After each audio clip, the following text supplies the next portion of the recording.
Et bonjour à toutes et à tous, et bienvenue dans ce troisième épisode de notre rétrospective consacrée à Denis Lavant dans notre podcast Les Aventures de la Princesse. Je suis toujours avec Clémence. Salut. Comment ça va ? Bah ça va très bien, écoute, après le dernier épisode qui était un petit désastre, plein de films catastrophes, j'ai envie de te dire, là ça s'annonce plus intéressant, mais quand même un peu nul. Donc voilà. Mais intéressant, Mais intéressant, c'est tout ce qui compte. exactement. En forme donc pour chroniquer ces 5 films je crois qu'on a aujourd'hui. Très en forme. Donc là on va encore retrouver notre ami Denis Lavant sur à la fois des premiers rôles et des rôles très secondaires. C'est quelque chose qu'on va, je pense, continuer à retrouver sur tous les épisodes. Là on a vraiment une belle alternance je trouve. Oui. Vraiment un bon moite-moite, un gros rôle, un rôle pour les copains, un petit caméo. Et puis un clip. Et puis on va avoir notre premier clip et notre première pub. Oui. Ça va être assez intéressant aussi. On a aussi trouvé pas mal de coupures de presse de l'époque pour essayer de resituer les films, vu qu'on est sur des films parfois très obscurs, qui n'ont pas eu forcément une grande postérité aujourd'hui. C'est intéressant d'essayer de retrouver comment ils étaient reçus et quelle était leur place à l'époque de leur sortie. Dans la presse. Dans la presse, donc on va vous donner quelques petits éléments de ce qu'on a pu trouver. Et on commence tout de suite. On est en 98, alors on avait laissé Denis Lavant en 96, Oui. avec l'horrible Wild Animals de Kim Ki-duk, dont on ne va pas reparler. Donc entre 96 et 98, il ne fait pas rien, il est toujours au théâtre, en fait, toute sa carrière. Et là, c'est une période, à la fin des années 90, où il est très présent. J'ai noté qu'il joue dans le Néron de Gabor Grassov, mis en scène par Pierre Pradinas, pardon. Donc on ne quitte jamais Encore. les bons copains. Oui. On sort toujours pas de ce petit univers théâtral. Et on n'en sort d'autant plus pas avec son film de 98, vu que c'est une adaptation d'une pièce classique au cinéma, et c'est Don Juan, réalisé, j'allais dire mis en scène, mais réalisé par Jacques Weber, acteur de théâtre, Tout à fait. qui a joué Don Juan au théâtre plusieurs fois, un rôle qu'il connaît bien, et qui réalise ici son seul et unique métrage, long comme court, de toute l'histoire de toute sa carrière. Est-ce que tu peux rapidement nous résumer ce que raconte Don Juan, du moins la pièce de Molière ? Oui, bien sûr, tout à fait. Alors, il est à noter que Jacques Weber tient lui-même à dire qu'il ne réalise pas une adaptation stricto sensu de la pièce, même si l'histoire du film s'en rapproche énormément, vous allez voir. Donc pour résumer rapidement la pièce, pour le coup, mais aussi un peu le film, nous suivons le personnage de Don Juan, qui est un homme noble, et qui parcourt un peu l'Espagne, parce que ça se passe en Espagne, avec son valet Sganarelle. Et Don Juan a la particularité de n'avoir pas vraiment de foi. En fait, il ne croit pas en Dieu, il croit en des choses très concrètes, qui se retrouvent un peu tout au long de la pièce. Et il est présenté comme quelqu'un de très calculateur, de très manipulateur, à la fois avec les femmes, c'est bien connu, mais également les hommes. Il manipule son monde et lui-même a tendance à percevoir le monde de manière très matérialiste. Il est d'ailleurs puni pour ça à la fin de la pièce. C'est une pièce assez subversive pour son époque parce que c'est assez exceptionnel de présenter un personnage athée, plus ou moins athée, qui ne croit que ce qu'il voit en fait, d'une certaine manière, mais qui quand même a certaines croyances liées aux mathématiques et à l'arithmétique, qui sont quand même des terrains assez abstraits, mais quand même liés à la logique et l'intellect. Une pièce très intéressante que moi personnellement j'aime beaucoup. Ça s'entend. Et j'espère. Et donc on va parler de cette drôle d'adaptation de Jacques Weber, donc on l'a dit, qui est un acteur et metteur en scène. Sa carrière au cinéma va donc naître et mourir avec ce film, en tant que réalisateur en tout cas. Oui. En tant qu'acteur, il n'a pas non plus une grande carrière Non, pas vraiment. Devant la caméra. Et donc du coup, il y a eu beaucoup d'adaptations de Don Juan au cinéma très différentes. Et là, pour cette version-là de Jacques Weber, il s'entoure d'un casting, somme toute, surprenant, à tous les niveaux. Déjà, pour le rôle de Don Juan, on a Jacques Weber lui-même. Oui. Donc c'est toujours courageux quand on réalise son premier film de se mettre devant la caméra. Quand on est en plus aussi scénariste, c'est toujours compliqué de diriger quand on joue en même temps. Et puis c'est un choix qui peut paraître surprenant, vu que Don Juan c'est un séducteur, Oui. Et on va revenir dessus. Et Jacques Weber est déjà un homme de une bonne 45-50 d'années à ce moment-là. Ouais, c'est ça. Un peu plus âgé que la plupart des comédiens qui ont pu jouer ce rôle à la Comédie Française notamment. Dans le rôle de Sganarelle, donc le suivant de Don Juan, on a Michel Bougenat. Donc voilà, déjà un grand écart d'univers entre Weber, le théâtre très théâtre élite, enfin théâtre intellectuel, oui. Voilà, Classique, théâtre de qualité, ouais. classique, très référencé, et Michel Bougenat plutôt la comédie populaire. On a Emmanuel Béard dans le rôle d'Elvire, et on a coproduction internationale oblige, Penélope Cruz et Ariadne Nagil dans 2 petits rôles féminins, donc les rôles de Mathurine pour la première, Charlotte pour la seconde, et dans les autres rôles secondaires pour continuer à créer une espèce de cosmogonie improbable, on a donc Denis Lavant, c'est la raison pour laquelle on en parle là. Oui, en petit rôle. Dans le petit rôle de Pierrot. On a Michael Lonsdal, dans le rôle de Don Luis. Et on a Jacques France, grand comédien de doublage, qui apparaît un peu moins souvent dans des premiers rôles de cinéma, dans le rôle de Don Alonso, ou Alonce, je sais jamais. Alonce, je suppose. J'imagine. Ça se passe en Espagne.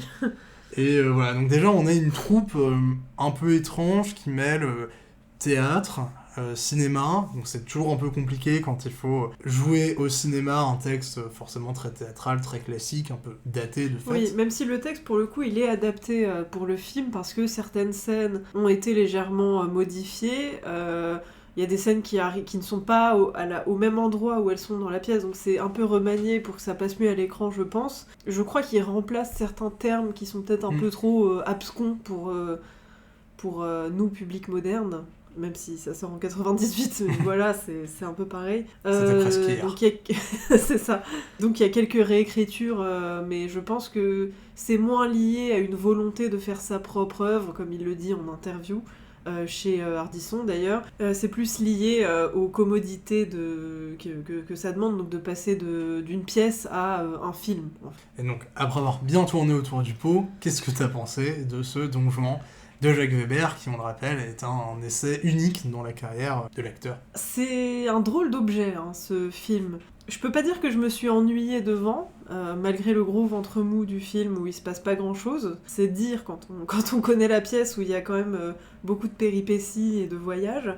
J'ai pas accroché du tout, c'est le cas de le dire. Parce que déjà, moi j'aime pas beaucoup Jacques Weber en tant qu'acteur. Je l'ai vu au théâtre notamment et je le trouve vraiment pas incroyable, quoi. Il est très égocentré, il a un jeu très expressif, mais un peu caricatural aussi. Après, j'ai pas vu ce qu'il a fait plus jeune, donc peut-être que c'est mieux, mais en tout cas... On rappelle qu'en 98, on n'était pas là pour aller au théâtre. Non, donc on a une bonne excuse quand même. On n'était pas nés. Effectivement. Je l'ai trouvé Don Juan très mal casté, mais en même temps, c'est le réalisateur. Et je pense qu'il y a une espèce d'ego trip de la part de Monsieur Weber, c'est-à-dire déjà de choisir d'adapter cette pièce qui est très importante, de la réaliser au cinéma alors qu'il n'a jamais rien fait avant, et en plus de se donner le rôle principal alors que lui est quand même déjà un homme d'âge mûr et qui n'a pas vraiment je dirais pas le physique, mais l'aura, on va dire, pour incarner Don Juan. Peut-être au théâtre ça pose moins problème parce que y a des artifices et puis on est prêt à mettre de côté nos incrédulités au théâtre. Au cinéma, il y a quand même une certaine exigence de réalisme, surtout qu'il essaye de faire un film relativement réaliste, qui se passe dans des décors très naturels, un peu délabrés d'ailleurs, je pense que c'était un choix. Le château de Don Juan, il est complètement délabré, il fuit de partout, il y a pas de meubles. En soi, ça rappelle un petit peu, ça m'a un peu rappelé le Satyricon de Fellini, et ces décors vraiment laissés délabrés, mais il y avait quand même un habillage... Du son, une espèce d'ambiance cauchemardesque, des costumes, maquillage, beaucoup de figurants dans le Satyricon, et il y avait une certaine vision particulière que voulait transmettre Fellini. Là, j'ai l'impression que la vision, c'est juste rendre Don Juan un peu moderne et en même temps, c'est un film d'époque avec des costumes et tout ça. Donc j'ai pas tellement compris la volonté de Jacques Weber et je l'ai trouvé un peu bancal en fait, sa vision. Et vraiment, je suis désolée, mais j'ai vraiment bloqué sur le fait qu'il s'attribue le rôle de Don Juan. Et je suis d'ailleurs très d'accord avec cette critique qui est parue dans Positif, donc l'année de la sortie du film. où il disait, donc le critique, monsieur Jean-Pierre Jancola, « Ce Don Juan épais, pesant, le torse avantageux et les cheveux blanchis au soleil de l'Andalousie, taillé comme Porthos plus que comme D'Artagnan, est peut-être un Don Juan possible, mais assurément pas dans sa phase de tombeur irrésistible. » Et je suis bien d'accord.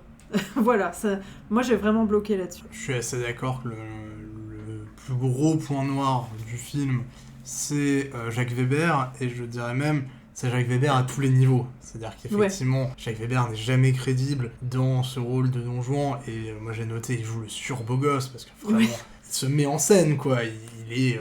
alors certes, c'est le personnage, mais il est quand même très fat, il est très sûr de sa beauté, de lui-même, de son charisme, mais c'est aussi l'ensemble, c'est-à-dire qu'il y a quand même du beau monde qui travaille sur ce film. On peut citer déjà, il y a Bruno Coulet à la musique qui s'éclate de fou, essayer de faire quelque chose avec des inspirations médiévales, mais un petit peu fantastiques, etc. Et un peu polyphonique aussi. Un peu polyphonique, c'est très très beau. Et il y a en chef-op, rien de moins que José Luis Alcaine, qui est un grand chef-opérateur espagnol et qui est chef-op de quasiment tous les films d'Almodovar, donc qui n'est vraiment pas n'importe qui.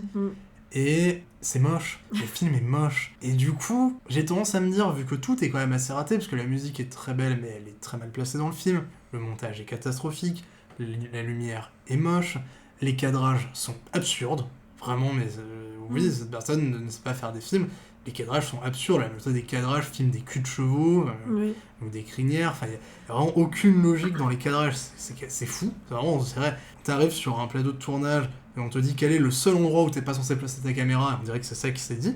Donc il n'y a rien qui va. Et pareil au niveau des comédiens, parce que voilà, c'est toujours compliqué d'amener un texte classique un peu modifié avec des gens qui viennent de plusieurs univers. Personne ne joue dans le même film. Il y a absolument personne qui est vraiment complètement là. Peut-être Michael Lonsdale, mais parce qu'à partir du moment où il apparaît, c'est Michael Lonsdale et il a un charisme de fou.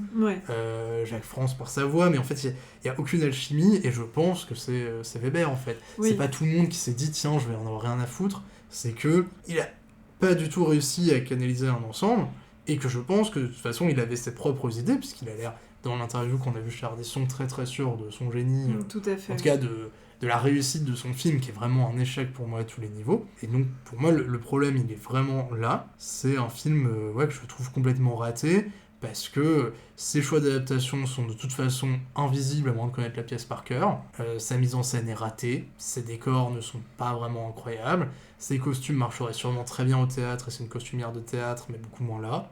Son casting ne marche pas, il n'y a pas d'alchimie, il n'y a pas d'histoire, il n'y a pas de propos, il n'y a aucun intérêt à adapter comme ça cette pièce. Donc pour moi, c'est vraiment un ratage de bout en bout. Reste Denis Lavant, dont on n'a pas parlé. Oui, tout à fait. On est censé parler de lui.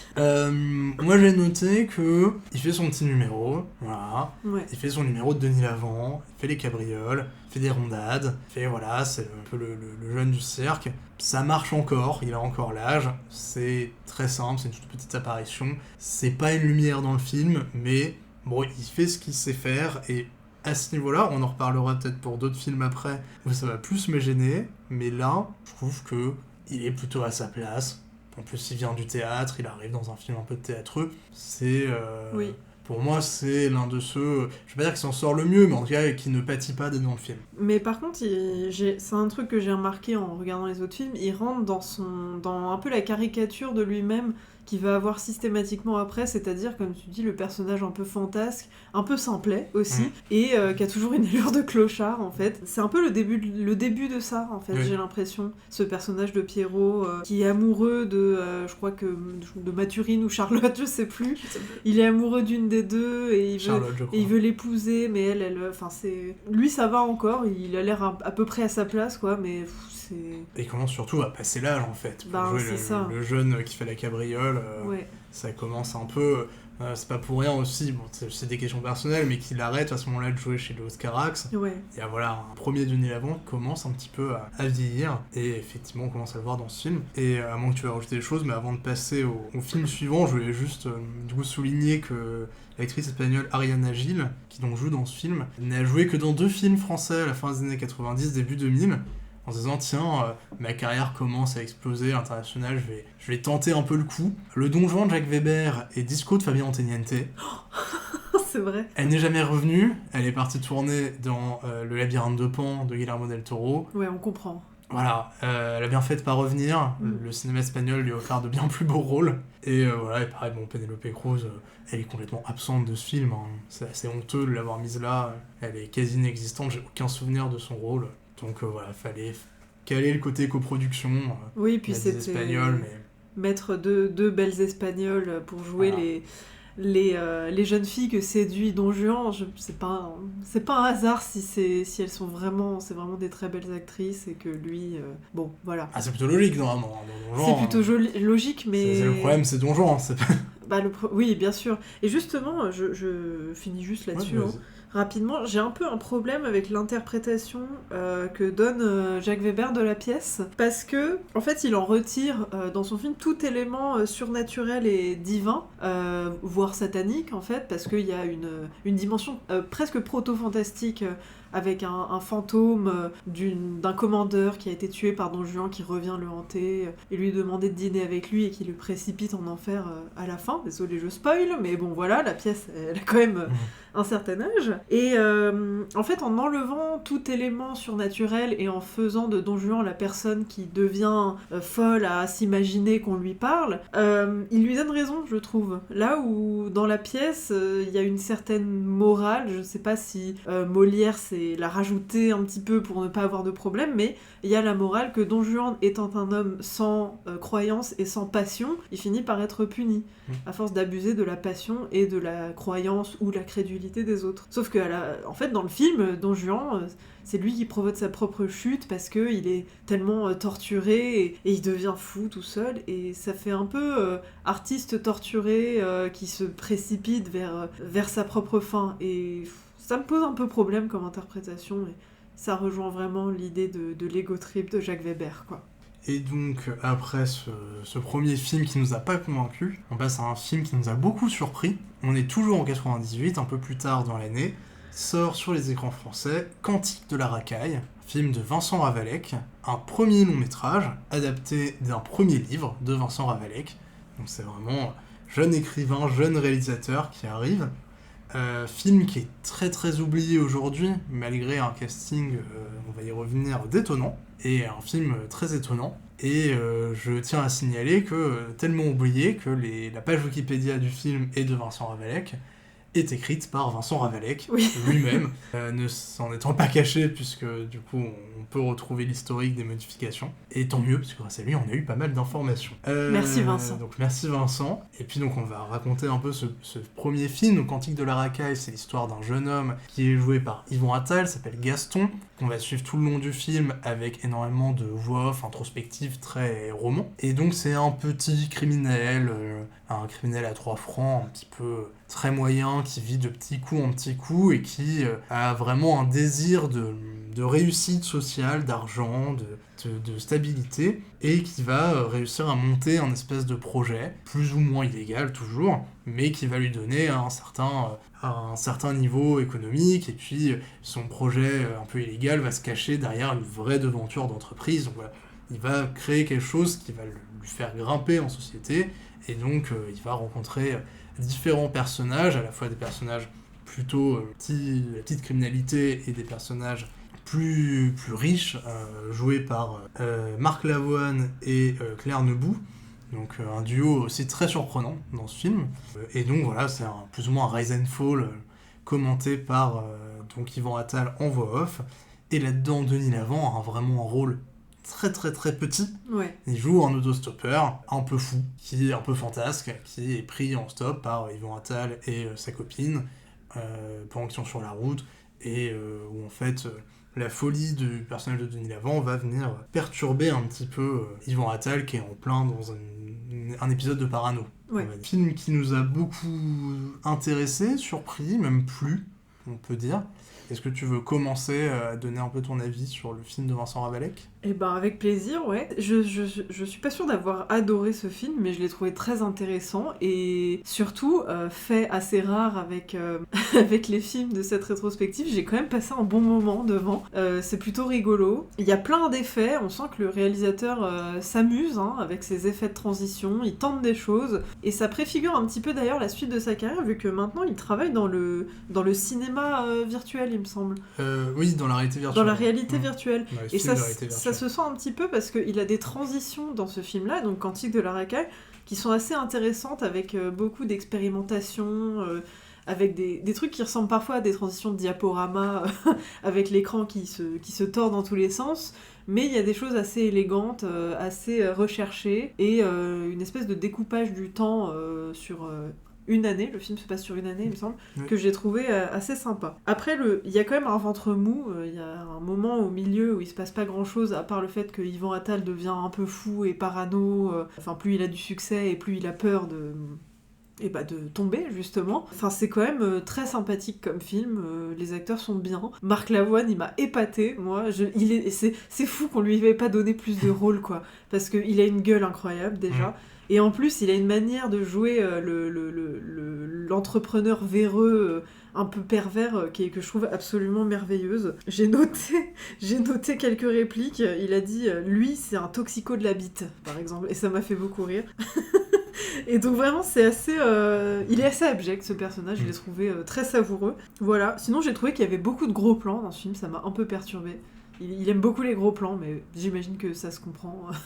Faut montrer l'introspection aussi. Je sais pas si tu l'as dit, mais il y a aussi Sami Nasseri dans ce film. Oui. Dans le genre J'ai casting oublié. improbable, ça se pose là. Sami Nasseri qui joue le pote petit criminel de Yvan Attal et qui veut lui piquer sa copine, voilà. Donc c'est un film assez sympathique. Après, c'était un peu glauque sexuellement aussi, mais je pense que c'était voulu. Et ça devient très absurde avec des personnages masculins qui sont très obsédés et très dégueulasses, mais ils sont montrés comme très dégueulasses. Comme on voit du point de vue d'Yvan Attal, qui, je pense, a des problèmes avec sa sexualité dans le film, ça fait un décalage qui est assez cauchemardesque pour lui, et un peu fascinant pour nous, en fait, à regarder. Voilà, donc j'ai trouvé ça sympathique. Mais je suis assez d'accord, moi c'est vraiment un film qui m'a beaucoup surpris, qui m'a beaucoup plu. Je sais que c'est pour l'instant tout ce qu'on a vu, vraiment l'un de ceux où je sais que je vais le revoir un jour. Ouais, Parce pareil. que vraiment il y a quelque chose qui m'a chopé. Dès le début, j'étais très mal à l'aise, je me suis dit dans quoi on s'embarque. Ouais, clairement. Les transitions dans tous les sens, vraiment toutes les transitions possibles sont dedans, pour le pire et pour le meilleur, les plus kitsch aux plus classiques. Ouais, mais tu vois, on sentait qu'il tentait des choses. Là où certains autres films qu'on a vus, c'était juste mal Complètement. réalisé, et où c'était bordélique. Et là, c'était bordélique, mais intéressant, quoi. Mais moi, ce que je disais, au début, j'avais Ouais, peur de... bien sûr. Ça envoie dans tous les sens, c'est ultra énergique, la voix off, très roman. Je me dis, putain, où on va? C'est quoi ce truc? C'est quoi ce Yvan premier film Attal. de romancier? Yvan Attal. La caméra, tu l'as dit, un peu partout. Et puis très rapidement, je veux dire, il y a un charme qui vient de plusieurs points. Déjà, de dialogues qui sont super bien écrits, je trouve, et on sent le côté roman, mais que ce soit la voix off ou les dialogues, il y a vraiment quelque chose de vivant. Et de ce casting, aussi improbable que vraiment cool, en fait. Parce que tu l'as dit, donc déjà, Yvan Attal, que je n'aime pas vraiment, mais qu'il a, je le trouve assez sympathique. On a donc Sami Nasseri juste avant de faire Taxi, donc tout début... De la grande carrière de Sami Nasseri. Mais on a aussi, donc au-delà de ceux dont on a déjà cité, Marc Lavoine, Claire Nebou, on a Yann Colette, fameux acteur de second rôle des années 90-2000 qu'on va revoir, connu pour son visage. Regardez sur internet, vous verrez, vous l'avez forcément déjà vu. En fait, il lui manque un œil, il a un œil où l'orbite est creusée dans le crâne. Donc ça fait vraiment un visage très particulier. Yann Colette qui, on y revient toujours, a fondé une compagnie de théâtre avec Catherine Fro et Pierre Pradinas. Donc on est toujours dans le même univers. C'est pas anodin que Denis Lavant vient faire un petit coucou dans ce film-là. Ouais. Yann Colette qui a aussi joué dans Prêt-à-porter de Robert Altman. Voilà. Oh. On a Marilyn Canto et Antoine Chapet qui jouent un petit rôle de couple, alors qu'ils sont vraiment en couple dans la vraie vie. Et c'est très mignon. Ils jouent des profs. Ils jouent des profs en couple et ça marche vraiment bien. On a Olivier Gourmet qui venait tout juste de commencer à jouer dans les films des Frères Dardenne et qui joue un camionneur dégueulasse, mais vraiment abject. Et il le fait, mais tellement bien, il est tellement pertinent dans ce film. On a le grand Philippe Naon, on a Brigitte Si, donc la mère de Louis Garrel qui apparaît un moment. On a Dominique Marcas, une très très grande actrice qui est décédée à plus de 100 ans et qui a joué dans un milliard de films, dont Justice est faite de Kayat et chez Anatole Litvak. Et on a Marc Roufiol qui jouera un peu plus tard dans Baise-moi et dans plein d'autres choses. Donc voilà, on a plein de second rôles du cinéma français qui viennent faire des seconds et des troisièmes rôles et qui donnent comme ça je crois qu'il y a un acteur qui a joué chez Truffaut aussi, celui qui joue le... J'ai plus son nom là, mais qui joue le vieux dégueulasse. Ah oui. Il me semble qu'il était, je crois, dans la classe américaine de Truffaut, si je dis pas de bêtises. Ouais. Donc il y a tout ce casting qui marche super bien.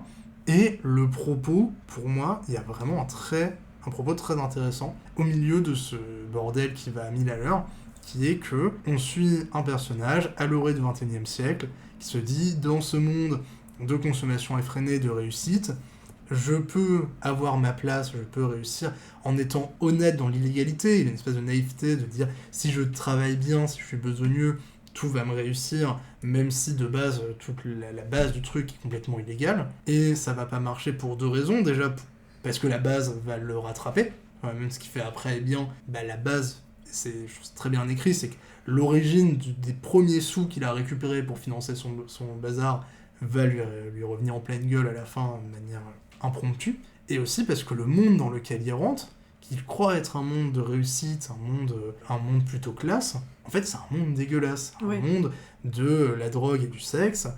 C'est un monde, du coup le personnage de Marc Lavoine et donc sa femme les emmène en vacances au Cap d'Agde, où tout le monde baisse partout, tout le monde se trompe, ça prend de la drogue, et il y a quelque chose vraiment de la dégueulasserie qui vient par tous les pores remplir la vie du personnage de Gaston, joué par Yvan Attal, et alors que lui, il a quelque chose de très naïf, de très gentil, alors de très pathétique aussi, hein, c'est pas un film qui dit oh, quel personnage sacrificiel, tu vois. Mais il a quelque chose, même dans sa relation avec sa petite copine qui est beaucoup trop jeune, je crois elle a 17 ans. Elle a 16 ans. Elle a 16 ans même au début du film. Il a quelque chose de très naïf, de très... et c'est évidemment problématique, hein, je dis pas le contraire, mais c'est un personnage qui a l'impression qu'il va vraiment vivre une espèce d'histoire d'amour, et à la fin, malheureusement, il amène cette fille-là dans les pires coins de son univers financier. Donc je trouve qu'il y a vraiment quelque chose de pertinent qui marche complètement. Une chose qui m'a un peu interrogé, c'est que, et à la fois, pour ça je trouve le film est pertinent, je trouve le film devance, sur plusieurs points, Fight Club. Fight Club ? Oui. Ah ouais. Je trouve que dans ce qu'il raconte de la réussite, du rêve du monde de réussite financier et masculin, et de tout ça, je trouve que il y a quelque chose qui est vraiment en lien avec Fight Club. Il était évident que tout le monde n'était pas promis au même destin. Il était clair que certains se cantonneraient toujours dans des schémas identiques, sans chance aucune d'évolution. Et c'est d'autant plus perturbant que la voix off du film ressemble tellement à la voix off de Fight Club.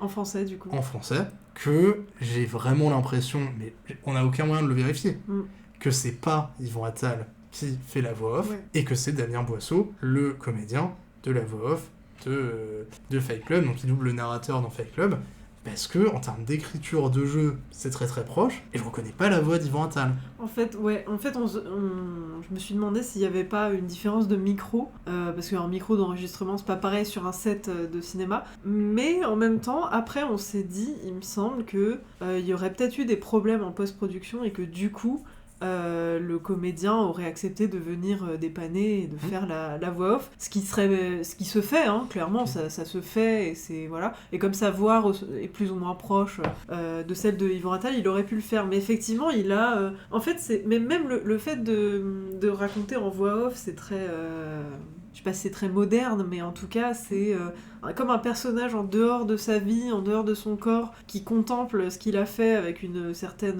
un certain détachement, et en même temps un peu de dégoût pour lui-même et pour le monde qui l'entoure, quoi. Et c'est une vision très désabusée qui est presque postmoderne, en fait. Complètement. Et qui est cohérent avec l'époque, et je trouve vraiment c'est un film qui a des défauts, hein, mais des défauts de premier film, des défauts ultra attachants.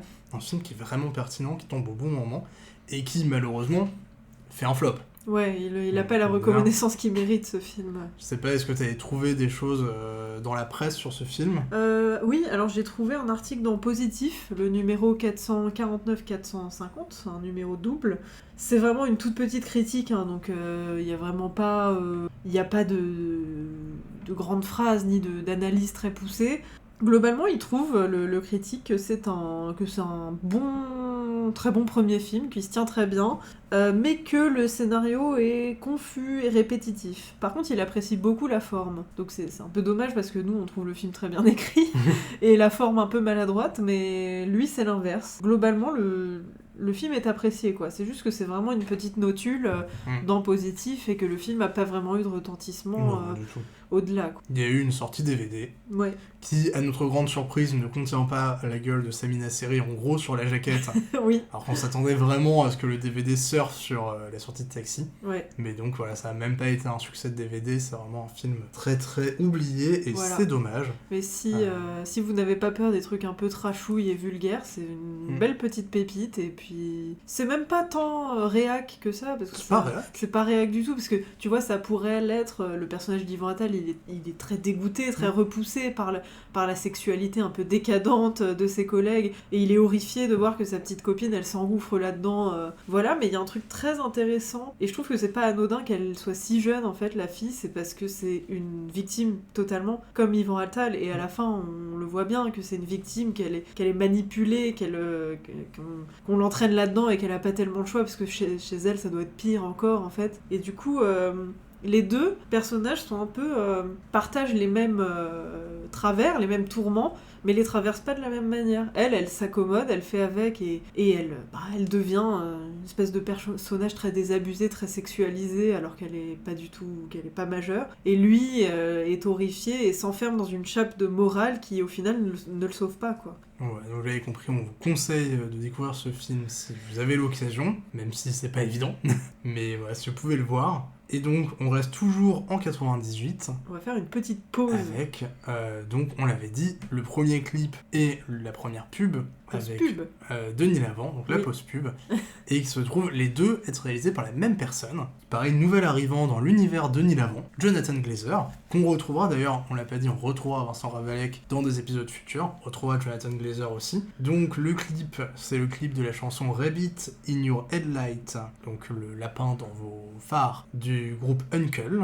Et la pub, c'est une pub pour Stella Artois, donc réalisé, je l'ai dit, par Jonathan Glazer. Vous pouvez trouver les deux sur internet très facilement. Bon, je pense qu'il n'y a pas un milliard de choses à dire, mais sur ces deux petits objets réalisés par Jonathan Glazer, est-ce que tu as quelque chose à dire J'aurais juste à dire que Denis Lavant semble parfaitement à sa place dans ces deux réalisations.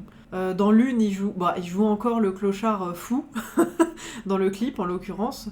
Je vais pas trop donner de détails parce que ça sert à rien de résumer un clip, mais il est merveilleux. Et il le fait très bien, hein, c'est très poétique, c'est très marquant, hein, comme clip, c'est assez beau.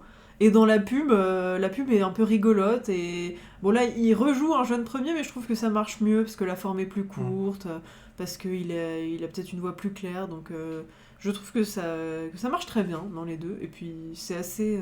les deux sont très sympas pour des raisons différentes, mais je pense que l'identité du réalisateur aide beaucoup. Oui, très clairement, mais je trouve que dans les deux, il utilise vraiment le corps de Denis Lavant. Il n'y a pas de... Ouais, c'est ça. Déjà, un clip, il n'y a pas de dialogue, il y en a un tout petit peu, mais Denis Lavant ne dit rien. Et, il marmonne, quoi. Il marmonne.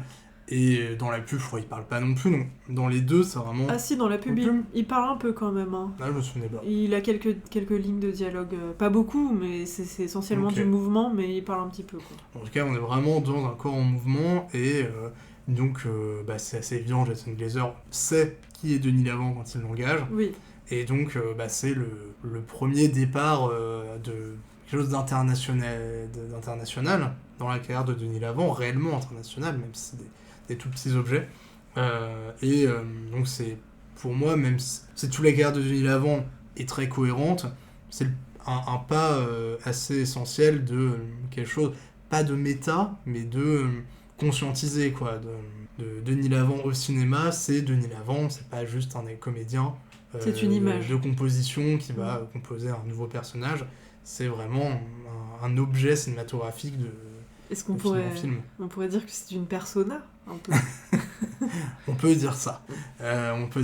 Et donc voilà, donc deux très beaux petits films, du coup, de très beaux courts-métrages. Des belles petites réalisations. On continue toujours dans le positif, pour l'instant c'est vraiment bien. Et on continue, on est en 2000. Le film présenté une première fois en festival en 99, il sort en salle en 2000. Bon, sur internet il y a un peu des conflits entre les deux dates. C'est Beau Travail, film de Claire Denis, premier long métrage réalisé par une femme dans notre rétrospective, après un court métrage de Laurence Ferreira Barbosa. Et quel film! Seule incursion de Denis Lavant dans l'univers de Claire Denis. Quel film! vraiment encore aujourd'hui considéré comme un grand film de Claire Denis, un grand film tout court, peut-être l'un des films les plus mémorables, les plus connus dans la carrière de Denis Lavant, qui a été restauré, qui est ressorti en salle il y a 2-3 ans. Beau Travail, qu'est-ce que c'est ? C'est une adaptation de Billy Budd d'Herman Melville, qui raconte, qui est une transposition contemporaine, qui raconte la vie quotidienne d'un groupe de soldats d'une compagnie de la Légion étrangère installée à Djibouti, dans une base, et dans laquelle on va retrouver Michel Subor en chef de brigade, Denis Lavant en adjudant-chef, donc son inférieur, son adjudant, et Grégoire Collin, donc, qui est le comédien à ce moment-là fétiche, le comédien essentiel du cinéma de Claire Denis, en jeune soldat, Gilles Santin, qui, donc les trois se retrouvent dans une relation un petit peu étrange, faite de non-dits, de jalousie, peut-être de désir, dans un film qui a très très peu de dialogue. Alors je me permets de commencer si ça te va, c'est un film tous les deux qu'on aime énormément, moi c'est un de mes films préférés, je crois que toi aussi. C'était vraiment le plaisir, on le savait dès qu'on a commencé cet épisode 3, de se dire ok, quoi qu'il arrive, tout va bien, il y a Beau Travail. C'est ça. Ça fait plusieurs fois que je le vois, c'est vraiment toujours un des films les plus sublimes, pour plein de raisons. On a Agnès Godard à la photographie, immense chef opératrice française, Nelly Ketty au montage, Claire Denis à la réalisation, les trois ensemble, c'est fantastique. Tu veux rajouter quelque chose ? Je veux juste faire remarquer que c'est un trio de grandes femmes. Voilà, des grandes femmes, quoi. À la photographie, au montage, à la réalisation. Et je trouve ça super. Voilà, c'est juste ça. Je sais qu'il faut pas s'arrêter juste au fait que c'est des femmes qui font les trucs, mais là, pour le coup, c'est des travailleuses extrêmement talentueuses, quoi. Et du coup, c'est vraiment un plaisir de les voir toutes ensemble sur un tel film, quoi. Ça marche super bien. On retrouve notre cher Patrick Grandperret à la production, comme quoi on ne s'éloigne jamais complètement. Ah, il y a vraiment un système. Ouais, il y a vraiment quelque chose. Et je dois dire, c'était toujours un plaisir de revoir ce film. Je vais pas en dire grand chose parce que déjà, c'est vraiment un film des sensations. Il n'y a pas grand chose à dire, c'est de la tension, c'est de la jalousie, c'est du regard tout du long. Mais déjà, ça arrive qu'une seule fois, mais quelle évidence Denis Lavant chez Claire Denis. Vraiment, cette cinéaste des corps, vraiment qui filme comme personne, je trouve, les corps, la peau, la sensualité de la peau, de la sueur, du contact, et qui là va filmer des soldats torse nu au milieu de la chaleur de Djibouti, qui passent leur temps à faire des entraînements sans quasiment rien se dire, où personne ne parle réellement la même langue, et où il y a quelque chose, vraiment, il y a une tension c'est des corps jusqu'où ils peuvent aller sans craquer. Et donc il y a Denis Lavant là-dedans, lui qui adore aller au plus loin de la corporalité, du jeu, et c'est assez sublime. Et je voulais juste ajouter que j'ai encore plus aimé ce film en le revoyant dans le cadre de cette rétrospective. Déjà parce que c'est évidemment un chef-d'œuvre et que ça met 100 à 0 à tous les autres films, les bons comme les moins bons, qu'on a pu voir jusqu'à présent, mais parce que c'est trop beau, après avoir vu tous ces films-là, de voir Denis Lavant trouver avec une grande cinéaste, trouver vraiment un rôle dans la retenue, dans le moins-jeu, dans quelque chose de tellement fort dans la sobriété.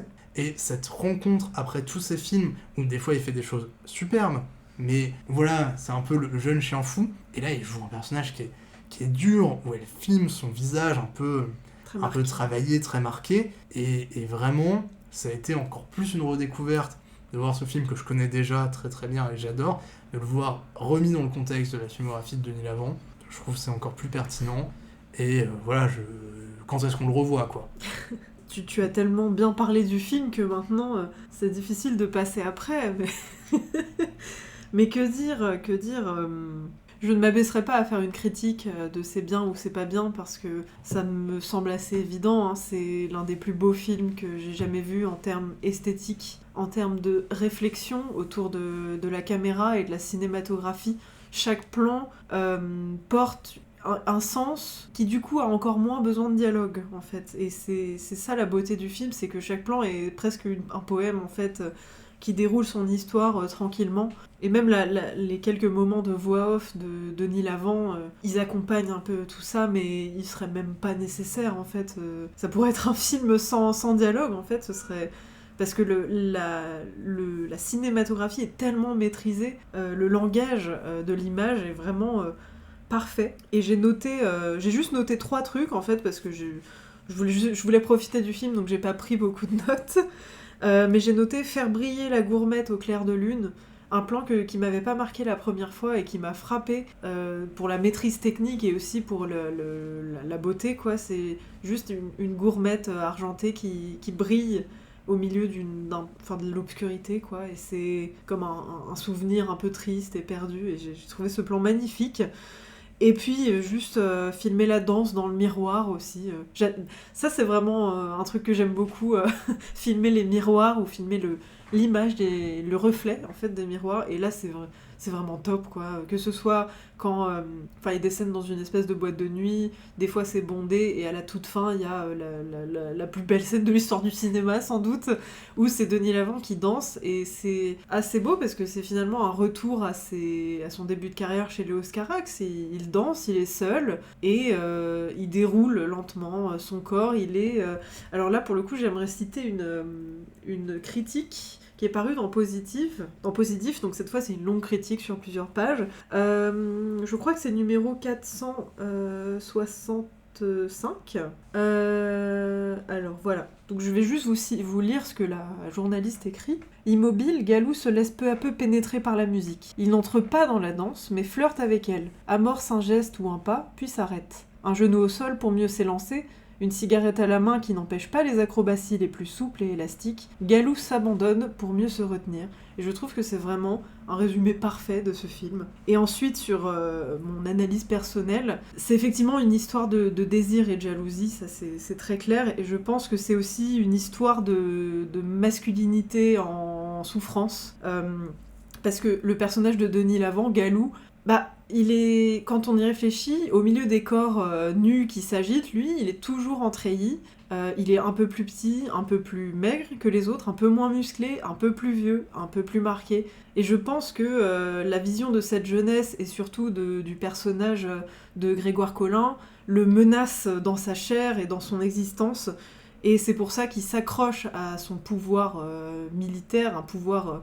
dont il n'hésite pas à abuser en fait. Et c'est vraiment l'histoire d'une masculinité triste qui s'enfonce dans la violence pour résister au désir et surmonter la jalousie, quoi. Voilà. Donc c'est assez magnifique comme film.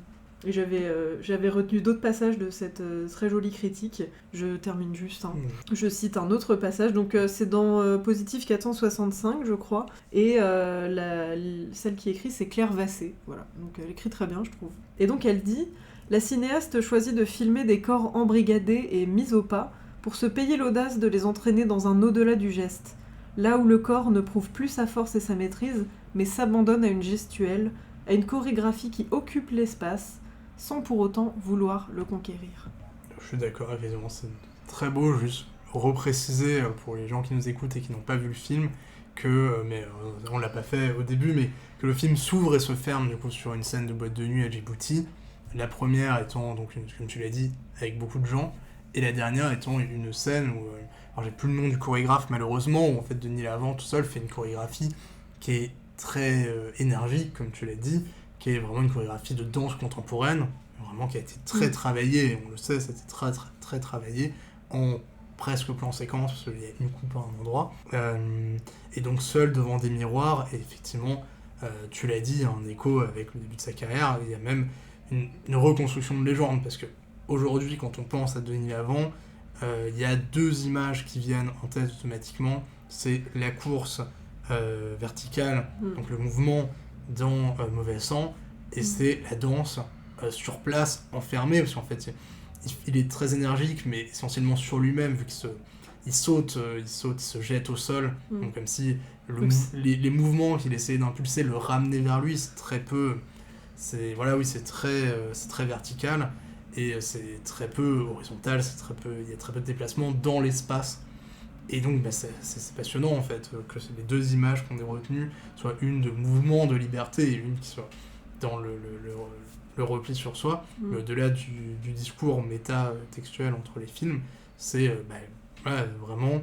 On a vu quand même beaucoup de films qui ont été des ratages, des ratages publics et parfois des ratages aussi esthétiques. Et puis là, vraiment, c'est un film qui a fait parler, tu l'as dit, il y a plusieurs critiques dont positifs. Et donc c'est le retour le retour de Denis Lavant sur le devant de la scène, on va dire. Et on l'a dit, avec une évolution dans son rôle. Donc voilà, c'est de nouveau un grand acteur de cinéma, même si c'est toujours un grand acteur de théâtre. Et donc on va voir maintenant...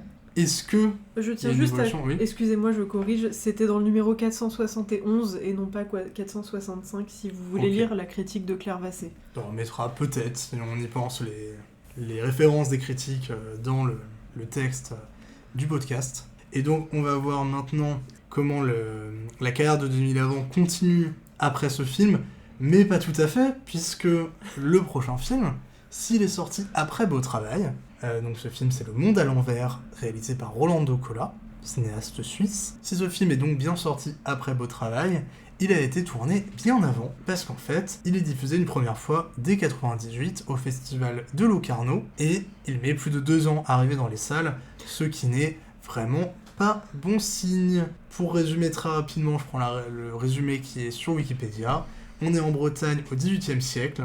Une femme, dont le fiancé disparaît le jour des noces, s'engage comme mousse sur un bateau, et je complète ce qui n'est pas dans la page Wikipédia, l'homme qui avait fui, qui veut finalement la retrouver, joué par Denis Lavant, va la rejoindre à pied, alors qu'elle va en bateau, dans le sud de la France. On retrouve donc Laurence Cotte dans le rôle de Anne, qui devient Yann, du coup, quand elle se fait engager comme mousse masculin sur le bateau. Denis Lavant, donc en Yann le vrai, le mari qui s'enfuit mais qui revient, Roche Dizem en membre de l'équipage du bateau, Yann Colette encore une fois en méchant. Oui. Je sais plus exactement son rôle. Il est sur le bateau et c'est plus ou moins l'assistant du grand capitaine, quoi. Oui, c'est ça. Et dans des plus petits rôles, on a Fred Persson qui joue le curé et Philippe Naon encore une fois.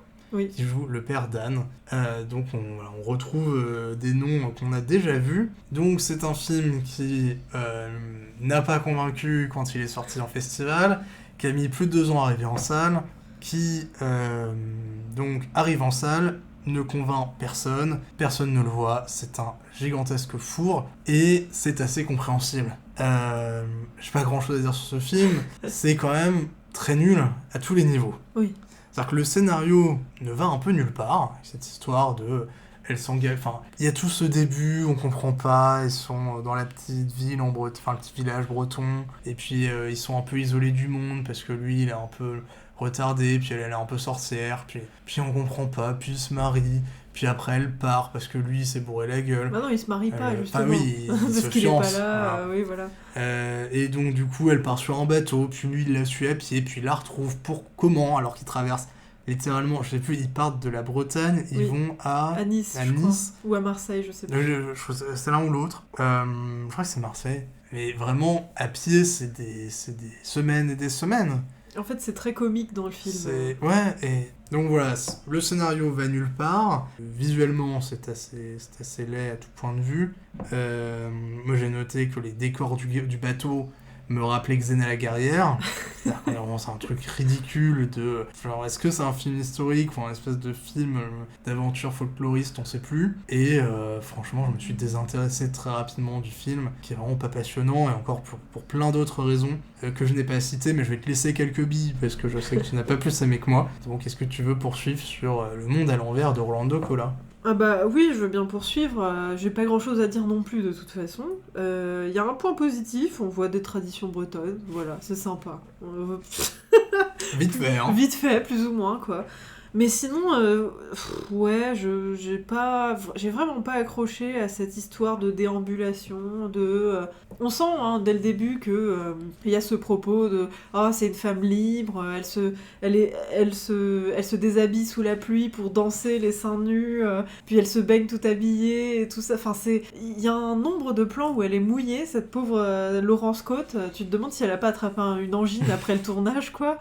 Et oui, enfin, je comprends les femmes femmes mouillées et nues, c'est des femmes libres et émancipées, et peut-être un propos sur la liberté des femmes et tout ça, enfin, mais c'est tellement confus, et le montage, il est tellement pas mauvais, en fait, parce que c'est juste, on la suit elle, mais pendant de longs moments, il se passe quand même rien, hein, c'est juste elle qui marche, ou elle qui vit sa vie, elle est sur un bateau, et tout ça, il se passe des trucs de temps en temps. Mais moi, ce qui m'a fait rire, c'est que de temps en temps, on revient à Denis Lavant qui est en train de marcher à travers la France. Alors là, il est dans un champ, là, il est dans une forêt, puis après, il est dans la montagne, et puis là, il y a de la glace, et là, il y a du feu, donc il a avancé, dis donc.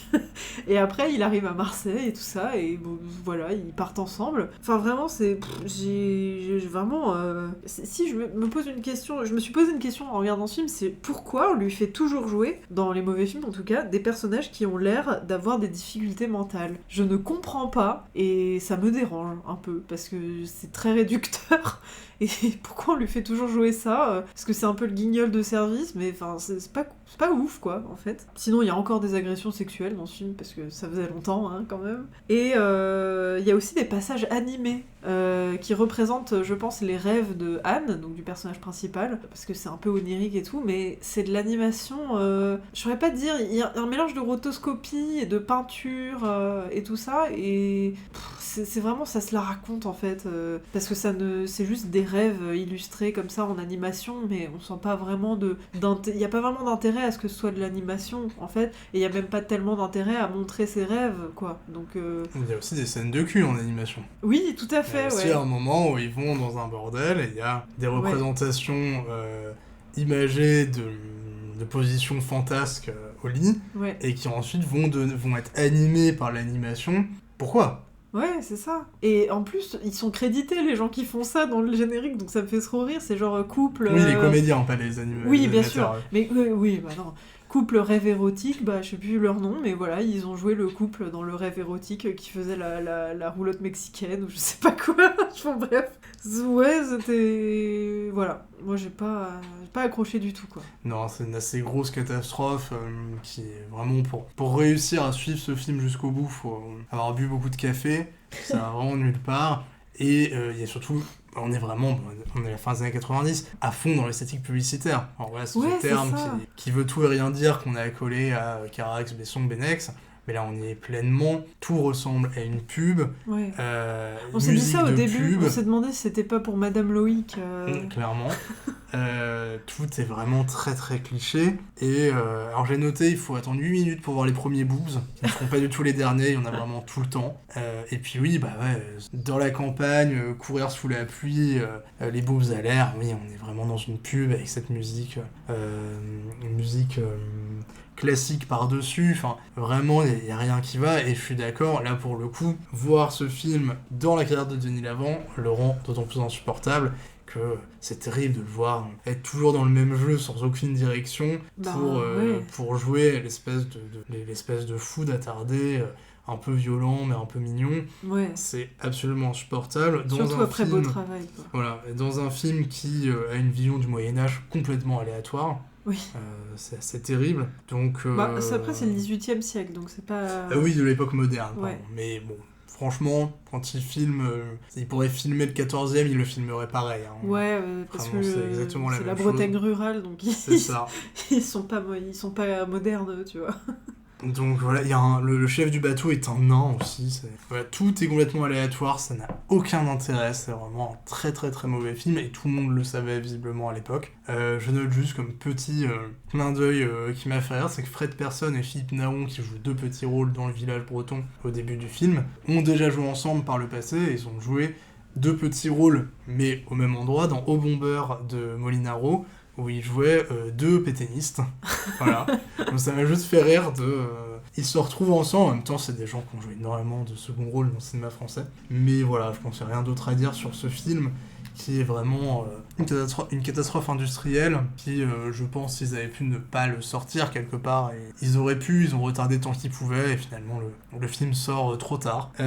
Et donc On va terminer avec le 5e film. C'est un film qui s'appelle Tuvalu de Veit Elmer, donc un film allemand dont Denis Lavant est assez fier, parce qu'il en parle quand même plusieurs fois dans ses mémoires. C'est un film qui l'a marqué. On est effectivement là sur un projet très particulier, très original, on peut reconnaître ça au film. Un film quasiment muet. Avec beaucoup d'esthétique burlesque, slapstick.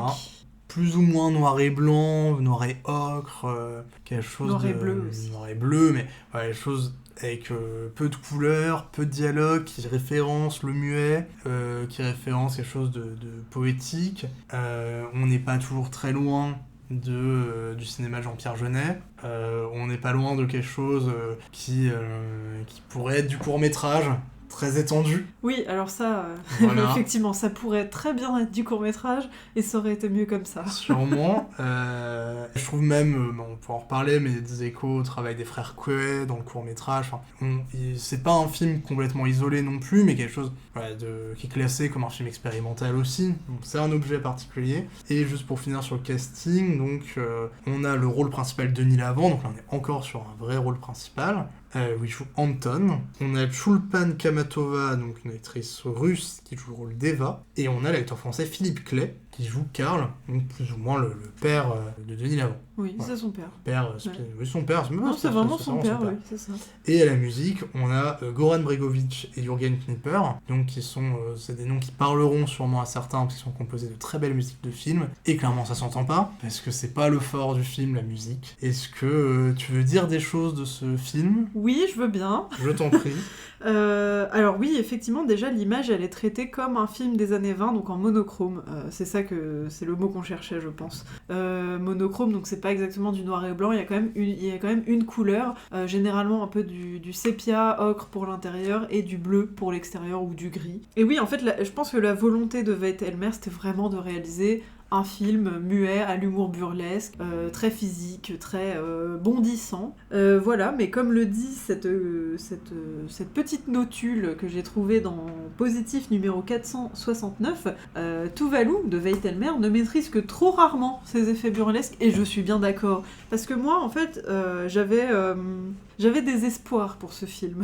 Parce qu'on m'avait dit, ouais, c'est plus ou moins un film fantastique. Et au début, j'ai trouvé l'esthétique sympa, les décors hyper intéressants. C'est tourné principalement dans une vieille piscine abandonnée et bien délabrée. Je sais pas trop quel est le style de la piscine, mais c'est très ancien, visiblement. Peut-être Art déco, il me semble, ou Art nouveau, je sais pas trop. Plutôt Art nouveau, d'ailleurs. Avec donc c'est une vieille machine pourrie qui fait chauffer l'eau, et puis des briques qui tombent, enfin c'est vraiment délabré, donc on sent qu'on est dans un monde détruit, qui est en train de mourir en fait, presque apocalyptique en fait, et des personnages qui agissent un peu comme si de rien n'était, et du coup ça fait un décalage que moi je trouvais charmant au début du film, sauf que c'est trop long, c'est beaucoup trop long, ça aurait pu être un film d'une demi-heure en fait, avec des petites blagues, et puis voilà. Sauf que plus on avance dedans et plus on comprend qu'il essaie de raconter quelque chose sur le capitalisme et la cupidité des gens qui veulent fermer les piscines et les détruire pour construire des immeubles. Et donc du coup, au bout d'un moment, c'est long quoi, c'est long, et puis c'est vraiment, j'ai vraiment été déçue petit à petit en fait, alors que le début était quand même assez prometteur quoi. Moi, ce que j'en retiens, c'est déception. La forme est intéressante, le début est captivant, mais au final l'intrigue est nulle et très très basique. Voilà, il y a encore un personnage féminin nul, ce qui est quand même beaucoup trop récurrent dans la carrière de Denis Lavant. Les personnages féminins vraiment super mal écrits, et c'est pas agréable quoi. Je suis complètement d'accord avec toi. Moi, j'étais très saisi au début par la poésie de la chose. Au début, on commence dans cette piscine où, en fait, le père, donc joué par Philippe Clay, est aveugle, et où, en gros, tout le monde fait semblant que tout est normal et qu'il y a toujours une activité dans la piscine en faisant des bruits, en faisant des trucs, pour qu'il ait l'impression que la vie continue et que tout avance bien. Donc,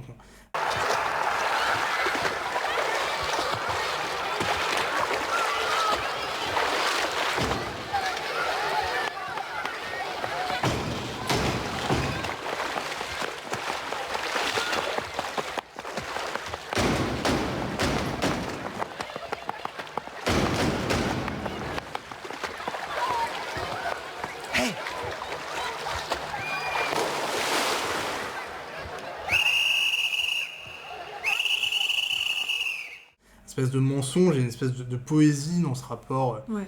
père-fils qui était très beau au début. La fausse pluie du début, des tout premiers plans, moi je la trouvais très belle.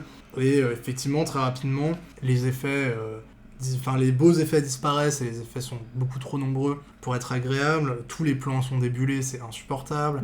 Ouais. L'image, le travail de l'image n'est pas beau. À un moment, ils commencent à mettre du négatif pour qu'on essaye de se réveiller. C'est horrible à regarder. Pareil, le scénario, tu l'as dit, il n'était pas nécessaire. Au bout d'une heure, on se rappelle que le film s'appelle Tuvalu, Oui. parce qu'ils disent qu'ils vont partir à Tuvalu, puis après on réoublie pourquoi ça s'appelle comme ça, parce qu'ils en reparlent plus jamais.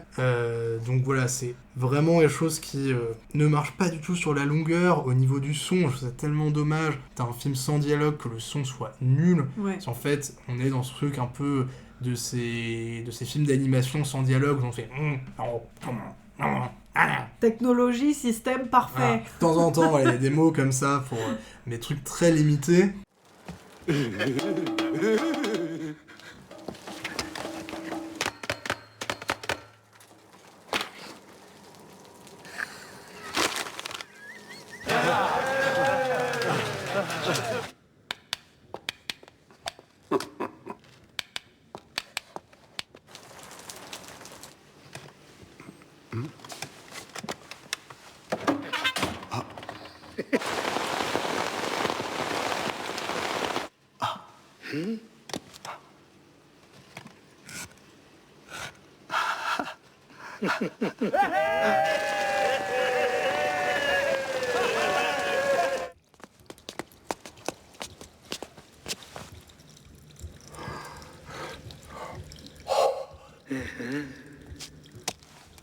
Et c'est mal traité, c'est mal construit, c'est vraiment...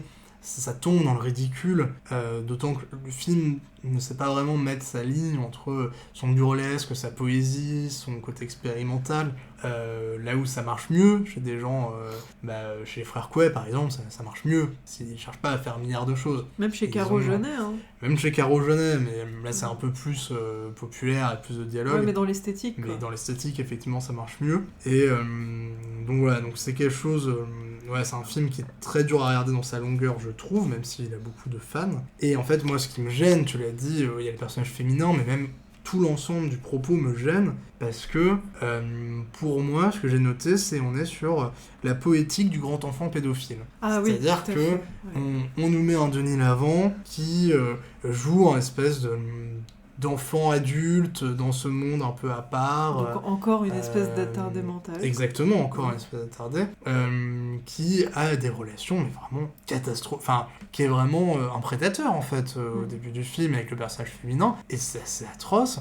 Et puis, c'est montré comme ce truc un peu poétique de « Oh, je t'attrape ta culotte, machin ». C'est horrible. Ouais. Et c'est d'autant plus horrible que Denis Lavant, on est maintenant en 2000, commence à accuser quand même un certain âge. Il a 38 ans à ce moment-là. 38 ans. Et il les fait. Il les fait. L'actrice a 19 ans, 20 ans, un truc comme ça. Elle a 20 ans, je crois. Donc, voilà, il y a quelque chose de... oh, c'est poétique, c'est mignon, ça dit des choses abstraites, qui sont au-dessus des choses. Ouais, vraiment, moi, ça me gêne. Parce que c'est des trucs qui sont pas en fait si nouveaux. Le film se présente comme une œuvre très originale, elle s'inscrit dans beaucoup de choses qui existent préalablement.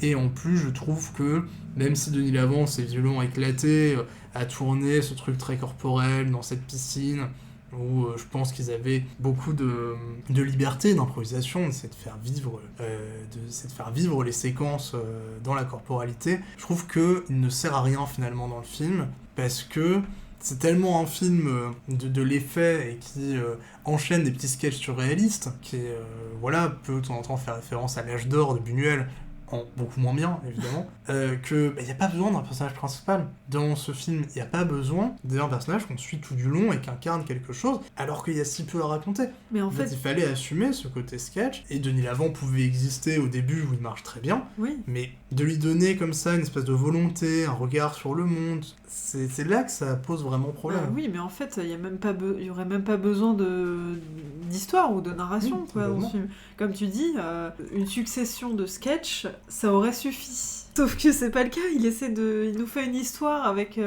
qui raconte que le capitalisme c'est pas bien et tout ça, d'accord, mais Mais voilà, du coup, ce personnage de Denis Lavant qui aurait pu être juste un charlot, en fait, globalement, il se transforme en type un peu glauque qui poursuit une jeune femme qui. Elle a l'air tellement plus jeune que lui en plus, genre ça fait pas du tout illusion, qui poursuit une jeune femme de ses avances. Enfin voilà, c'est. Et jeune femme qui est un personnage présenté comme pas assez antipathique d'ailleurs en plus, hein, donc c'est d'autant plus pire, si on peut dire. J'ai rien à rajouter, moi, sur ce film, à part, effectivement, comme toi, ça a été une belle déception, parce que je m'attendais vraiment à quelque chose, Ouais, et puis, plus le temps passait, plus on trouvait le temps très très long. ouais. Donc voilà ce qui conclut, malheureusement, notre épisode, mais qui, malgré tout, avait de très belles choses, parce que Oui. un film qui, à mon avis, même si on fait peut-être les paris trop tôt, restera le plus grand film de la carrière de Denis Lavant, Oui. actuel comme futur, vu que Denis Lavant n'a pas terminé sa carrière, et qui est un film, au moment où on parle, qui va sortir dans quelques jours, avec lui dedans, L'étranger de François Ozon. Mais donc on a vu voilà, un très grand film, un premier film très intéressant qui nous donne très envie de continuer à découvrir donc la carrière de Denis Lavant et de Vincent Ravallet qu'on va retrouver plusieurs fois. Donc moi je trouve que ça excuse tout à fait les films un peu plus oubliables qu'on a pu voir autour, et on va se retrouver donc dans le prochain épisode, l'épisode 4, on va enfin rentrer de plein pied dans les années 2000, Ouais. où j'ai l'impression, de ce que j'ai pu regarder de loin et des quelques films que je connais déjà, qu'on va enfin abandonner le Denis Lavant enfant, le jeune Denis Lavant premier de la classe des films de... Enfin, peu la classe. Jeune premier. Jeune quoi. premier plutôt, des films de Léos Carax, on va enfin le mettre de côté, puisque, on l'a dit, Beau Travail a été un succès. On va avoir d'autres explorations plutôt originales, des genres qu'on n'a toujours pas vus Ouais. dans la carrière de Denis Lavant, mais on vous réserve ça pour le prochain épisode, et je voulais dire aussi qu'on n'a toujours pas de générique, parce que on aime bien faire les choses bien, et que donc le jour où on aura un générique, on fera un truc un peu sympa, mais qu'on n'a pas envie d'attendre 1000 ans, parce qu'on sait quand on fait les choses bien, on est un peu lent. Et le but, c'est qu'on soit tranquille, qu'on enregistre, qu'on s'amuse, qu'on discute entre nous. Et donc, on ne veut pas retarder des enregistrements parce qu'il manque un truc, parce qu'on n'a pas un micro parfait, parce que voilà. On a un micro, on parle. Si vous êtes content de nous écouter, on est content que vous nous écoutiez. Ouais. Et puis, on vous donne rendez-vous très vite pour les prochains films de Denis Lavant. À bientôt. Au revoir!